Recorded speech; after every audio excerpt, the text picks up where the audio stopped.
Hello hi అండి, అందరికీ నమస్కారం. My name is Ram. Welcome to CEO TV. ఈరోజు జనసేనలో ఒక ఆటం బాంబు అయితే బ్లాస్ట్ అయిందండి. మరి ఈ ఆటం బాంబుకి జనసేన మొత్తం చనిపోతారా, లేకపోతే బతికొచ్చి జనసేన ఉనికిని కాపాడుకుంటుందా? ఈ ఆటం బాంబు పేరు ఏంటంటే, రైల్వే కోడూరులో ఉన్న ఒక మహిళ గవర్నమెంట్ ఉద్యోగి. ఇప్పుడు మామూలు ఆటం బాంబు అయితే పేల్చలేదండి. రైల్వే కోడూరులో ఉన్న జనసేన నియోజకవర్గం ఎమ్మెల్యే అరవ శ్రీధర్ మీద అయితే ఒక బ్లాస్ట్ చేసింది. దీని మీద ఈరోజు మీడియాలో అయితే బీభత్సమైన రచ్చ జరుగుతుంది. దీని మీద ఇప్పుడు వరకు జనసేన పార్టీ ఏ విధంగానే స్పందించలేదు. బట్ అరవా శ్రీధర్ గారు అయితే స్పందించాడు. ఇదంతా ఒక ఏఐ వీడియో అంట. ఓకే, కావాలని నన్ను బదనాం చేస్తున్నారనేసి అతను తన యొక్క ఎక్స్ ట్వీట్లో అయితే తెలిపాడు. దీని మీద పూర్తిగా మాట్లాడుకుందాం, పూర్తిగా అనాలిసిస్ చేసుకుందాం. దీని మీద ఒక కమాండింగ్గా కూడా మనం మాట్లాడుకుందాం అనేసి ఈ వీడియో చేస్తున్నానండి. విషయం ఏంటంటే, జనసేన ఎమ్మెల్యేలో 21 ఎమ్మెల్యేలో ఇతను కూడా ఒకడు. రైల్వే కోడూరులో ఇతనికి చివరి దశలో ఓకే చాలామందిని పక్కన పెట్టి యువత రాజకీయాల్లోకి రావాలనేసి పవన్ కళ్యాణ్ గారు అనుకుని ఒక సాఫ్ట్వేర్ ఎంప్లాయీ అయ్యుండి ఎస్సీ రిజర్వేషన్లో జనసేన ఎమ్మెల్యేగా రైల్వే కోడూరులో అరవా శ్రీధర్కి అయితే ఎమ్మెల్యే పోస్ట్ అయితే ఇచ్చారు.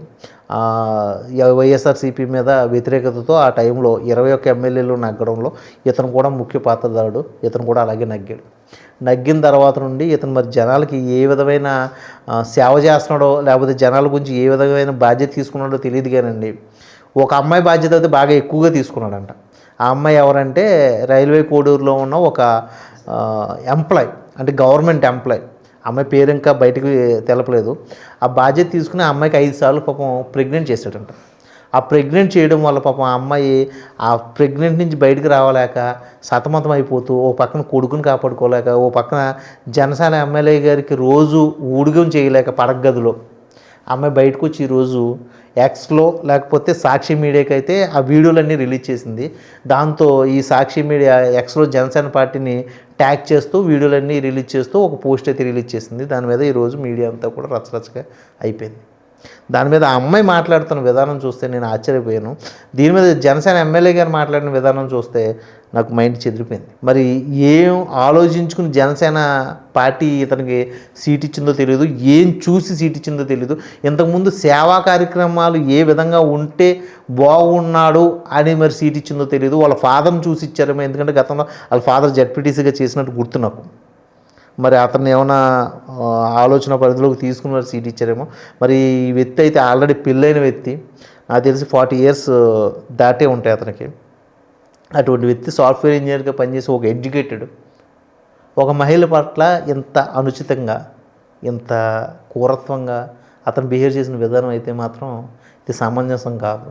ఎందుకంటే ఒక 5 డేస్ బ్యాక్ జనసేన పార్టీ ఒక లెటర్ అయితే రిలీజ్ చేసింది. ఆ లెటర్లో ఏంటంటే, ఈ సామాజిక మాధ్యమాల్లో జరిగే కుతంత్రాలు, లేకపోతే గొడవలు, లేకపోతే ఈ వివాహేతర సంబంధాల మీద జనసేన బదనాం చేయడానికి రాబోయే రోజుల్లో కుట్రలు జరుగుతూ ఉంటాయి. మీరు జనసేన నాయకులు లేకపోతే కార్యకర్తలు అప్రమత్తంగా ఉండాలి అంటూ హరిప్రసాద్ గారు అయితే ఒక లెటర్ అయితే రిలీజ్ చేశాడు. అంటే 5 డేస్ బ్యాకే మీకు ఈ విషయం తెలుసు. అంటే వివాహేతర సంబంధాలు అని అంత క్లియర్గా మెన్షన్ చేసి ఒక లైన్ అయితే రాశారు మీరు. అంటే మీకు ఈ విషయం తెలుసు. దీన్ని అధిష్టానం దృష్టికి తీసుకెళ్ళాలో, లేకపోతే అధిష్టానం పట్టించుకోదు, కామన్గా వదిలేద్దాం, ఎంతోమంది వచ్చారు పోతున్నారు అని వదిలేద్దాం అని అనుకున్నారు హరిప్రసాద్ గారు. లేకపోతే పవన్ కళ్యాణ్ గారితో సహా దీన్ని లైట్ తీసుకున్నారు. మరి మనోహర్ గారు కానీ, నాగేంద్ర బాబు గారు కానీ దీని మీద అంతగా స్పందించలేదు, ఇప్పటివరకు బయటకు రాలేదు. ఎందుకంటే గతంలో నాగేంద్ర బాబు గారు ఏదైనా విషయం అయితే ఆయన అంత గట్టిగా స్పందించడేమో, కానీ అనసూయ గారు విషయం వచ్చేటప్పటికి టక్మని ఆయన బయటకు వచ్చేసి ఆడవాళ్ళు ఇలా ఉండాలి అలా ఉండాలి అనేసి ఎవడరా చెప్పేదంటేసి ఆయన అంత మాట్లాడిన వ్యక్తి ఈరోజు అరవా శ్రీధర్ అనే వ్యక్తి ఈరోజు ఆడదాని మీద అంత భయంకరమైన విషయం చేశాడంటే, మరి ఆయన బయటకు వచ్చి ఏ విధంగా మాట్లాడతారు? మరి ఆడదానికి సపోర్ట్ ఇస్తాడా? అరవా శ్రీధర్ గారిని సస్పెండ్ చేస్తారా జనసేన పార్టీ చూడాలి. దీని మీద కొంచెం లోతుగా మాట్లాడుకుందామండి. ఈ వివాహేతర సంబంధాలు మరీ దరిద్రంగా తయారవుతున్నాయి. ఇది ఒక జనసేన పార్టీలో లేదండి, వైఎస్ఆర్సీపీ పార్టీలో ఉంది, టీడీపీ పార్టీలో కూడా ఉంది. అసలు ఇది స్టార్ట్ అయింది టీడీపీ పార్టీలో. ఎందుకంటే ఎప్పుడో 10 సంవత్సరాలు 20 సంవత్సరాల గురించి నేను మాట్లాడతలా. 2024 టీడీపీ పార్టీ అధికారంలోకి వచ్చింది. అంటే కూటమి ప్రభుత్వం అధికారంలోకి వచ్చిన తర్వాత చిత్తూరు నుంచి టీడీపీ ఎమ్మెల్యే ఫస్ట్ దొరికాడండి. ఒక అమ్మాయితోనో లేకపోతే ఒక పెద్ద ఆవిడతోనో ఒక పడగదిలో దొరికాడు. దీని మీద మీడియాలన్నీ రాస్తే ఆ మీడియా మీద నాకు తెలిసి టీడీపీ వర్గం మీడియా ఒకటి సమాధానం చెప్పింది. అదేంటంటే అతను వైఎస్ఆర్సీపీ పార్టీ నుంచి మా పార్టీలోకి వచ్చాడు, ఏదో కావాలని అనుకుని టికెట్కి సీట్ ఇచ్చాం మేము, ఆడు అటువంటి వ్యక్తి అని మేము అనుకోలేదు, సస్పెండ్ చేస్తామని సైడ్ అయిపోయారు. ఆ తర్వాత ఇంకా చెప్పుకుంటూ పోతే వైఎస్ఆర్సీపీ అయితే ఇంకా మేము మామూలు రచ్చకాడో కాదు. వైఎస్ఆర్సీపీలో అయితే విజయసాయి రెడ్డి గారు అయితే సెకండ్ పొజిషన్లోకి వచ్చాడు. ఆయన ఒక ఐఏఎస్ అధికారితో ఆయన రాసలేళ్ళంటూ రాసిన విషయం మీద కడుపులు పిల్లలు వచ్చారు. అబ్బో అది మామూలు రచ్చ కాదు. దాని మీద కోర్టులోకి వెళ్ళి ఆయన తీర్పు తెచ్చుకున్నాడు, ఈ విషయం మీద మాట్లాడకూడదని. ఇంకా అది వదిలేసింది. తర్వాత ఇంకా గొప్ప విషయం చెప్పాలంటే దువ్వాడ మాధురి, దువ్వాడ శ్రీనివాస్ గారు.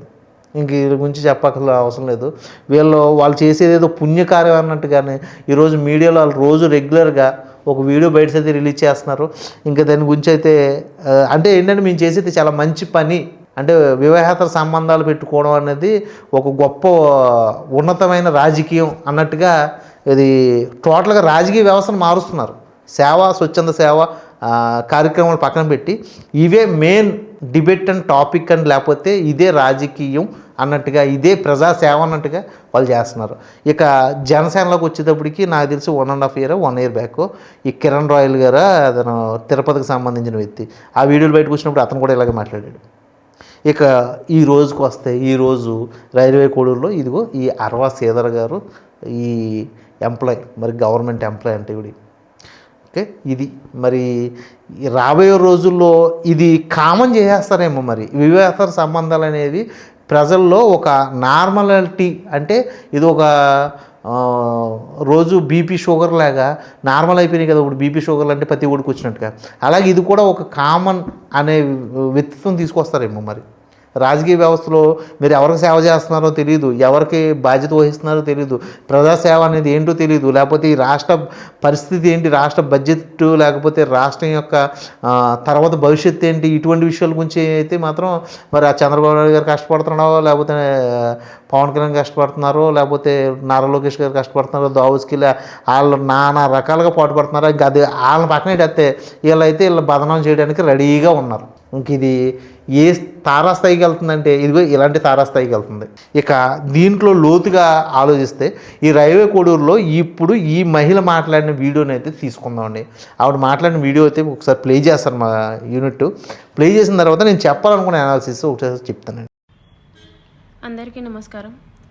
ఆ వీడియోలో ఉన్న ఆ మహిళను నేను రైల్వే కోడూరులో గవర్నమెంట్ జాబ్ చేస్తూ ఉంటాను.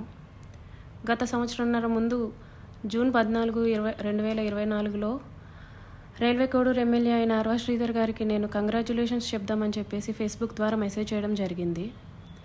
అతను మొదటి రోజు అయినా సరే నాతో 2-3 గంటలు మాట్లాడారు. లాస్ట్లో అతని నెంబర్ నాకు ఇచ్చి నా నెంబర్ అతను తీసుకున్నారు. నా భర్త నాకు దూరంగా ఉంటున్నాడు అనేసి తెలుసుకున్నారు. నేను నా బాబుతో ఉంటాననేసి నేను చెప్పాను. ఒక 2 రోజుల తర్వాత ఆయన నా న్యూడ్స్ అడగడం స్టార్ట్ చేశారు. వీడియో కాల్స్ చేయని చెప్పేసి బలవంతం చేయడం స్టార్ట్ చేశారు. ఇదంతా కరెక్ట్ కాదండి అనేసి నేను అన్నప్పుడు అతను చాలా ఫాస్ట్గా టర్న్ అయిపోయి సీరియస్ అయిపోయి నన్ను బెదిరించడం జరిగింది. నీ కొడుకు నువ్వు ఒక్కరే ఉంటారు, జాగ్రత్త, మరి చూసుకో అని చెప్పేసి బెదిరించడం జరిగింది. కానీ దాని తర్వాత నుంచి కలుద్దామని చెప్పేసి నన్ను చాలా టార్చర్ చేయడం జరిగింది. కలుస్తావా లేదా అని చెప్పేసి బెదిరించడం జరిగింది. July 9, 2024లో ఫస్ట్ టైం కలిశాను అతన్ని. ఆయనే వచ్చేసి కారులో మా ఇంటి దగ్గరికి వచ్చి పిక్ చేసుకొని కడప రూట్ వెళ్దాం, కడప దాకా వెళ్దాం అనేసి చెప్పారు. కడప దాకా వెళ్ళకుండానే రాజంపేట దగ్గర ఏదో పల్లె దగ్గర ఆపేశారు. మొత్తం డార్క్గా ఉంది ప్లేస్. ఎందుకండి ఆపారు అనేసరికి నాకు నువ్వు సెక్షువల్గా కావాలి అనేసి అడిగారు. లేదండి, నేను సెక్షువల్గా కుదరదు, నేను అలాంటి దాన్ని కాదు అనేసి చెప్పాను. నేను అలా చెప్పేలోపే నా ప్రైవేట్ పార్ట్స్ని టచ్ చేయటం, నన్ను బలవంతంగా దగ్గరికి తీసుకోవడం లాంటివి జరిగాయి. నేను కార్ డోర్ ఓపెన్ చేయడానికి ట్రై చేశాను. అతను నా జుట్టు పట్టుకొని వెనక్కి లాగేసి నన్ను గట్టిగా కొట్టారు. 2-3 సార్లు కొట్టారు. చాలా గట్టిగా కొట్టి కార్ సీట్ని అడ్జస్ట్ చేసేసి నా మీదకి వచ్చేసి నన్ను చాలా బలవంతంగా రేప్ చేయడం జరిగింది. అలా నాకు ఆగస్ట్ ఎండింగ్లో నా ఫస్ట్ ప్రెగ్నెన్సీ అతని వల్ల వచ్చింది. ఈ విషయం నేను అతనికి చెప్పాను. చెప్తే అబార్షన్ చేయించుకో వెంటనే అనేసి అన్నారు. ఇలా ఈ 1.5 ఇయర్లో నాకు 5 అబార్షన్స్ అయ్యాయి ఆయన వల్ల. నాకు తెలియని విషయం ఏంటంటే ఆయన నాకు తెలియకుండా మా వాళ్ళ నెంబర్స్, మా వాళ్ళ కాంటాక్ట్ డీటెయిల్స్, ఇంటి అడ్రస్లు ఇవన్నీ కనుక్కొని నా భర్తకి కాల్ చేసి నువ్వు ఆ పిల్లకి విడాకులు ఇవ్వాలి, విడాకులు ఖచ్చితంగా ఇవ్వాలి, లేకపోతే నిన్ను, నీ ఫ్యామిలీని, నీ కొడుకుని ఎవరిని వదలను, అందరినీ చంపేస్తాను అనేసి బెదిరించడం జరిగిందంట. ఇది నాకు తెలీదు, ఈ విషయం నాకు తెలియదు. నా భర్త నన్ను తర్వాత కాల్ చేసి అసలు ఏం జరుగుతుంది అక్కడ అనేసి అన్నారు. ఇలా జరుగుతుంది అనేసి నేను మా ఇంట్లో వాళ్ళకి చెప్పాను. ఇలా రోజు ఇంటికి వస్తున్నాడు, నన్ను కొడుతున్నాడు, నన్ను టార్చర్ చేస్తున్నాడు, ఫిజికల్లీ నన్ను చాలా వాడుకుంటున్నాడు అనేసి నేను చెప్పి ఏడ్చాను. వాళ్ళందరూ నాకు దూరం అయిపోయారు. నీ ఇష్టం వచ్చింది నువ్వు చేసుకో అనేసి నన్ను తిట్టేసి నాకు చాలా దూరం అయిపోయారు. నేను నా ఒంటరితనాన్ని, నాకు పేరెంట్స్ లేరు, అమ్మ నాన్న లేరు. January 7, 2026 ఒక 20 days ముందు నేను నిన్ను పెళ్లి చేసుకోను, నువ్వేం చేసుకుంటావో చేసుకో, నీ ఇష్టం వచ్చింది చేసుకో, నీ దిక్కున్న చోటు చెప్పుకో, నీ గురించి ఎవడొస్తాడో నేను చూస్తాను, నేను మాట్లాడతాను అనేసి నాకు చెప్పడం జరిగిందండి. నాకు ఇప్పుడు న్యాయం కావాలని చెప్పేసి నేను కోరుకుంటున్నాను, దాని గురించి పోరాటం చేస్తున్నాను. అదే చూశారు కదా నా వీడియో. అందులో ఆవిడ స్టార్టింగ్ ఎత్తుకున్న పాయింట్ ఏంటంటే, నేను ఒక రైల్వే కోడూరులో ఒక గవర్నమెంట్ ఎంప్లాయీని, అతను అరవా శ్రీధర్ గారు అన్న వ్యక్తి ఎమ్మెల్యేగా నగ్గిన తర్వాత నేను ఫేస్బుక్లో అతనికి ఒక ట్వీట్ అయితే చేశాను, లేకపోతే ఒక మెసేజ్ అయితే పెట్టాను, కాంగ్రాట్స్ అని. అతనికి ఫేస్బుక్లో మెసేజ్ పెట్టడం ఏంటి? మీకు ఒక బ్యాచ్ ఉంటుంది కదా, మీ ఆఫీస్ ఎంప్లాయీస్ అందరూ కలిసి వెళ్ళి బొకే ఇచ్చి రావచ్చు కదా. ఇక్కడ అమ్మాయిది ట్రాప్ అని నాకు 100% అర్థమవుతుంది. ఇక్కడ ఎందుకు అంత పర్టికులర్ మాట్లాడుతున్నామంటే ఇది ఖచ్చితంగా ట్రాప్ అండి. ఆవిడ మాట్లాడిన వెర్షన్లో చూస్తూ ఉంటే అదంతా ట్రాప్డ్ వెర్షన్ కింద కనిపిస్తుంది, అమ్మాయి ఆలోచించి మాట్లాడే విధానం కూడా. తర్వాత ఆ అమ్మాయి నెక్స్ట్ ఏం చెప్తుందంటే, నాకు ఒక బాబు, నేను నా కొడుకు మాత్రమే ఈ రైల్వే కోడూరులో ఉంటున్నాం, నా భర్త నాతో ఉండలేదు అంటే వదిలేశాడా లేకపోతే అతనితో విడాకులు అయినాయి అనేది పూర్తిగా మెన్షన్ చేయట్లేదు ఆవిడ. నా భర్త నాతో ఉండలేదు, నేను ఇక్కడ ఉంటున్నాను, ఓకే నెక్స్ట్ అలా మాట్లాడుకుంటాను. నా ఫ్యామిలీ కూడా నాతో కలిసి ఉండలేదు, ఓకే. ఇక్కడ అతనితో నేను ఫస్ట్ ఫేస్బుక్లో మెసేజ్ పెట్టిన 2-3 గంటలు నాతో చాట్ చేశాడు. ఒక ఎమ్మెల్యే స్థాయిలో ఉండి అతను కక్కుర్తి అక్కడ కనిపిస్తుంది, ఈ అమ్మాయి అవసరం అక్కడ కనిపిస్తుంది. ఒక సాఫ్ట్వేర్ ఇంజనీర్గా పనిచేసి ఒక హయ్యర్ పొజిషన్ చూసి ఒక ఎమ్మెల్యే స్థాయికి వెళ్ళి ఒక రాష్ట్రానికో లేకపోతే ఒక సొంత నియోజకవర్గానికో నువ్వు సేవ చేసి పొజిషన్లో ఉండి ఒక ఆడదాని వెనకాల నీకు కక్కుర్తి కనిపించింది, దాని యొక్క అవసరం కనిపించింది. ఇక్కడ ఆ అమ్మాయి నెక్స్ట్ మాట్లాడింది ఏంటంటే, నా కొడుకు గురించి నా గురించి అతనికి డీటెయిల్స్ చెప్పాను, ఆ డీటెయిల్స్తో అతను నాతో ఒక నెలంతా చాట్ చేశాడు, లేకపోతే ఫోన్లో మాట్లాడాడు, ఫోన్లో నెంబర్స్ కూడా ఎక్స్చేంజ్ చేసుకున్నారు, ఓకే. ఒక ఎమ్మెల్యే అనేసి ఈవిడ మనకు ఉపయోగపడతాడో లేకపోతే ట్రాప్ చేయడానికి అనువుగా ఉంటుందని ఈవిడ ప్రయత్నించింది. మనోడు అమ్మాయి బాగుందనేసి అతను కూడా అడ్వాన్స్ అయిపోయాడు. ఇక అలా మాట్లాడుకుంటూ వెళ్తున్నప్పుడు అతను ఏంటంటే న్యూడ్ వీడియోస్ చేయమని, న్యూడ్ కాల్స్ చేయమనేసి ప్రేరేపించాడంట. ఈవిడ నేను అటువంటి దాని కాదని చెప్పిందంట. కాదని చెప్పిన తర్వాత నుంచి అతను హెరాస్ చేయడం మొదలుపెట్టాడంట. ఆ హెరాస్మెంట్ ఏంటంటే నీ కొడుకుని చంపేస్తానని హెరాస్మెంట్ చేయడం మొదలుపెట్టాడంట. అప్పుడు కూడా తన ఫ్యామిలీ కానీ తన భర్త కానీ గుర్తు రాలేదు.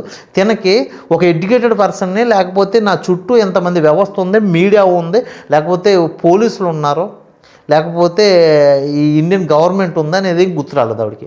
ఆవిడ అప్పుడు భయపడటం మొదలుపెట్టిందంట, నా కొడుకు ఏమవుతుంది అనేసి. ఓకే, అలా ముందుకెళ్ళిందంట. ముందుకెళ్తున్న తరుణంలో అతను ఓ రోజు తనని ఎలా బెదిరించాడంటే, ఓ రోజు నువ్వు నా వస్తావా రావా, నా పక్కలోకి వస్తావా రావా అని బెదిరించాడంట. సరే అనేసి ఇప్పుడు ఏం కావాలి నీకంటే నాతో కారులో ఒక షికారుకి రమ్మన్నాడంట. కారులో షికారుకి ఎక్కడికో వెళ్ళారంట, అది అంటే డార్క్గా ఉందంట, అక్కడ తీసుకెళ్ళి పాడు చేయబోయాడంట. పారిపోయి రావడానికి కూడా పాపం కారిడోర్లో ఓపెన్ అవ్వలేదంట. సరే ఓకే, ఇదంతా జరిగింది. తర్వాత ఆవిడకి ఒక నెల రోజుల తర్వాత గర్భం వచ్చిందంట. గర్భం వచ్చిన తర్వాత మరి నాకు కడుపు వచ్చింది ఏం చేయమంటావు అని అడిగిందంట. కడుపు వచ్చి ఏం చేయమంటే అబార్షన్ చేయించుకోమని చెప్పాడంట. అసలు ఇది వినటానికి ఎలా ఉందంటే ఫూలిష్గా ఉంది, ఓకే. ఒక వ్యక్తి నీకు కడుపు చేశాడంటే అక్కడ కూడా నువ్వు అది ఎలా చెప్తున్నావు అంటే అది ఒక ట్రాప్డ్ వెర్షన్ అనేది అర్థం కావట్లేదా? కడుపు వచ్చింది అన్నప్పుడు అంటే అతనితో నువ్వు నెంబర్ ఆఫ్ టైమ్స్ కలిసావు, ఓకే. ఈ కడుపుని నువ్వు తీసుకెళ్ళి పోలీస్ స్టేషన్లో పెడితే అక్కడే వాళ్ళు ఖచ్చితంగా చేస్తారు కదా. ఈరోజు మీడియాకు వచ్చినంత ధైర్యం ఆ రోజు ఎందుకు రాలేదు? తర్వాత పెళ్లి చేసుకుంటామని అడిగిందంట. సరే ఆలోచిద్దాం అని చెప్పాడంట. అలా 5 టైమ్స్ చేశాడంట. 5 టైమ్స్ కడుపు వచ్చిందంట. అబార్షన్ 5 టైమ్స్ తీయించాడంట. అప్పుడు వీళ్ళిద్దరి మధ్య రిలేషన్స్ బాగా స్ట్రాంగ్ అవ్వడం వల్ల ఈవిడి పెళ్లి చేసుకో అంటే నేను పెళ్లి చేసుకోను అనేసి అతను బెదిరించడం మొదలుపెట్టి ఈ అమ్మాయి భర్తకు ఫోన్ చేసి నీ భార్య నన్ను ఇబ్బంది పెడుతుంది, నీ భార్య కరెక్ట్ కదని చెప్తే తన భర్త ఈ అమ్మాయికి ఫోన్ చేసి నువ్వెందుకు అలా ఉంటున్నావు అంటే అదేదో అలా జరిగిపోయింది అనేసి ఈవిడ చెప్తుంటే తన భర్త వదిలేశాడంట. తర్వాత కుటుంబ సభ్యులు వదిలేశాడంట. అమ్మా నాన్న ఉన్నారా లేదా అనేసి కన్ఫ్యూజన్లో చెప్తుంది ఆవిడ. ఒకసారి ఒక టైంలో అయితే లేవని చెప్తుంది, ఒక టైంలో ఉన్నామని చెప్తుంది. అంటే ఆ కన్ఫ్యూజన్లోనే ఆవిడ యొక్క ట్రాప్ విధానంగా అర్థమైపోతుంది. అప్పటికప్పుడు ఒక స్క్రిప్ట్ రాసుకుని వచ్చారు, ఇంకా అది క్లారిటీ. ఓకే, ఆ తర్వాత ఇంకా ఆ అమ్మాయి ఈ జనవరి 2026 నుంచి ఇతను టచ్లో లేకపోవడం వల్ల ఇంకా ఏం చేయాలి అనేసి ఆలోచనలో ఉండగా వైఎస్ఆర్సీపీ ఆవిడకి అండగా నిలబడ్డది. ఆ తర్వాత వైఎస్ఆర్సీపీకి వీడియోలన్నీ రిలీజ్ చేసింది. అతను మాట్లాడిన న్యూడ్ కాల్స్తో సహా ఈవిడ మాట్లాడిన వీడియోస్ అన్నీ కూడా వైఎస్ఆర్సీపీకి ఇవ్వడం, వైఎస్ఆర్సీపీ తీసుకెళ్ళి జనసేన ఎక్స్లో అయితే ట్యాగ్ చేస్తూ ట్వీట్ చేసింది. ఈరోజు ఆవిడ బయటకు వచ్చి ధైర్యంగా మాట్లాడుతుంది. ఇది ఆవిడ చెప్పిన వెర్షను. రేపొద్దున ఈ వెర్షన్లన్నీ మారిపోతాయండి. ఈ వెర్షన్లన్నీ మారిపోయి కొన్ని నిజాలు బయటకు వస్తూ ఉంటాయి. ఆ కొన్ని నిజాల్లో అతను కక్కుర్తి కనిపిస్తుంది, ఈవిడ యొక్క అవసరం కనిపిస్తుంది. ఈవిడ డబ్బులు సంపాదించుకోవాలన్న అవసరం, లేకపోతే అతని యొక్క ఆడదాని మీద ఉండే కక్కుర్తి కనిపిస్తుంది. ఎందుకంటే భార్యను కూడా అతను మరి తప్పుదోవ పడుతున్నాడు కదా. ఇప్పుడు వరకు అతను సస్పెండ్ చేయలేదు ఈ విషయం మీద. ఎందుకంటే అది ఏ వీడియో అంటే మరి అది ఏ వీడియో గాలి మరి ఈరోజు బయటకు వచ్చి అలా ఎలా మాట్లాడుతుందో నాకు తెలియదు. అయితే ఆ నియోజకవర్గానికి కొంచెం మీరు ఎంక్వైరీ చేసుకుంటే ఈ వెర్షన్స్ అన్నీ కూడా నిజమని నిర్ధారణ అవుతాయి. ఎందుకంటే నియోజకవర్గంలో ఒక ఎమ్మెల్యే ఎస్కాట్స్ లేకపోతే సెక్యూరిటీ లేకుండా బయటికి వెళ్ళిపోతున్నాడంటే అక్కడ చాలామందికి అర్థమైపోద్ది. ఒక ఎమ్మెల్యే వెనకాల ఈరోజు ఒక ఎమ్మెల్యే అంటే విఐపి ఒక 10 మంది లేకుండా ఇతను బయట తిరగకుండా ఉండలేదు. ఓకే, సీక్రెట్గా వెళ్ళిపోతున్నాడు అంటే ఎవడో ఒకటి నిఘా ఉంటుంది. కనీసం అపోజిషన్ ఒకటి నిఘా కూడా ఉంటుంది. వైఎస్ఆర్సీపీ కూడా ఈయన తొక్కాలని నిఘా కూడా ఉంటుంది. ఇది కూడా తెలియనంత మూర్ఖత్వంలో జనాలు అయితే లేరండి. ఇది మీరు అర్థం చేసుకుంటారో పక్కన పెట్టేస్తే ఇది మరి ఆవిడ చెప్పే యొక్క నిజాలు. మరి దీని మీద రాబోయే 2 రోజుల్లో ఎటువంటి కొత్త బాంబ్స్ పేలుతాయో. ఇప్పుడు వరకు ఆటం బాంబు వెళ్ళింది, రేపు పొద్దున్న న్యూక్లియర్ బాంబు, ఎల్లుండి హైడ్రోజన్ బాంబు పేలుతాయండి. ఇంక ఈ విషయాన్ని ఇలా సాగరదీస్తూ మీడియాకి అయితే ఫుడ్ పెడతారు ఈ ఛానల్స్కి ఈ పార్టీ వాళ్ళు. ఈరోజు ఈ ఆంధ్రప్రదేశ్లో ఈ రోజున్న ఇప్పుడు పరిస్థితులు ఎలా ఉన్నాయంటే కనీసం ఇప్పుడు ఆ పెట్టుబడులైనా ముందుకు వచ్చి కొత్త పెట్టుబడులు వచ్చి అది రాష్ట్రం భవిష్యత్తు ముందుకెళ్తుంది, లేకపోతే ఆర్థిక అభివృద్ధి జరుగుద్ది అనేసి కింద మీద పడుతున్నారు సీఎం గారు, లేకపోతే ఉప ముఖ్యమంత్రి అయిన పవన్ కళ్యాణ్ గారు, ఆ నారా లోకేష్ గారు.